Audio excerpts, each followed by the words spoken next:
cracking, everybody? As you can see, the Eclipse is on jack stands. Now today is pretty cool, and a pretty cool upgrade that I didn't think I'd be doing anytime soon, but with the added new power, I definitely need this upgrade.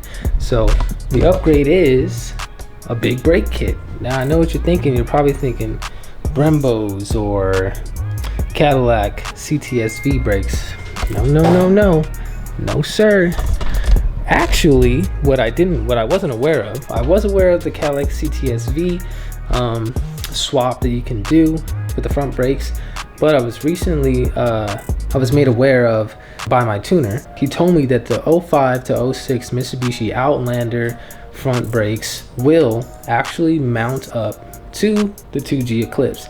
It'll bolt right up, and so far, yeah, it does. I've already started on the passenger side one, and I got the rotor and I got the caliper mounting bracket on, and yeah, it mounts up. Now you're probably wondering, is this a good alternative for a big brake kit? Well, yes, because it actually is a big brake kit.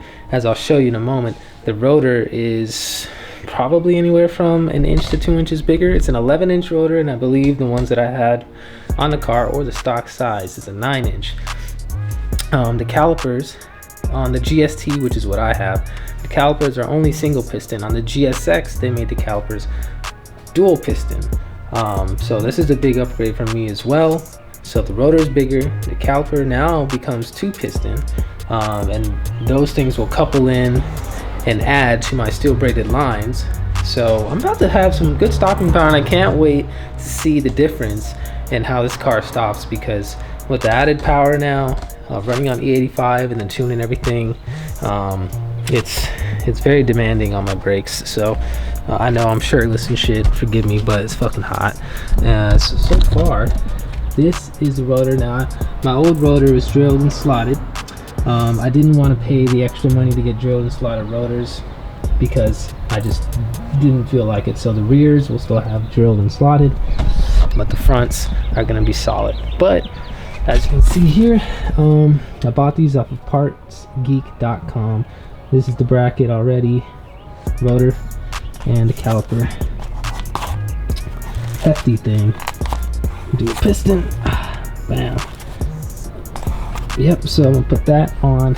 Once I put that on, I'll run you guys through the process on the other side, just in case you've never taken apart the caliper or the bracket before.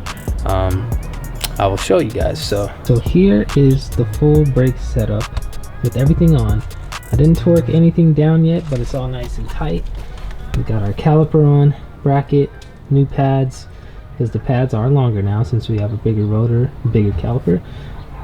Rotor is on, and installed the brake line right there. So that's what she looks like.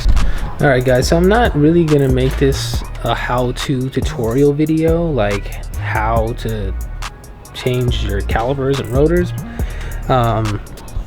because I feel like I may have already did that in the channel, but also you can find that in so many different other places. So I'm basically just it's gonna be a very brief, quick run through of the steps. So as you can see, I got everything off here. Now is a good time to double check and make sure that your axle nuts are torqued down to what it's supposed to be. Mine was actually a little loose, which is pretty bad. So anyways, everything's off. As you can see, the bracket is off there. Now the next thing to do is so one tip here is that you want to push back this the dust shield, because it will rub on the rotor. So just work around all the sides of it and push it back as much as you can so that it does not rub. And then obviously we're gonna have to disconnect the brake line from this when we're ready to put it on the next caliper. But it's just a reverse process from here. We're gonna mount the bracket, and then we're gonna mount the rotor, mount the bracket, mount the caliper, and then we'll attach the brake line, and it'll be all good to go. But before we get to that, let me show you the difference between the stock and the Outlander components, because it's a major difference. So let's check that out real quick. I want y'all to peep this difference.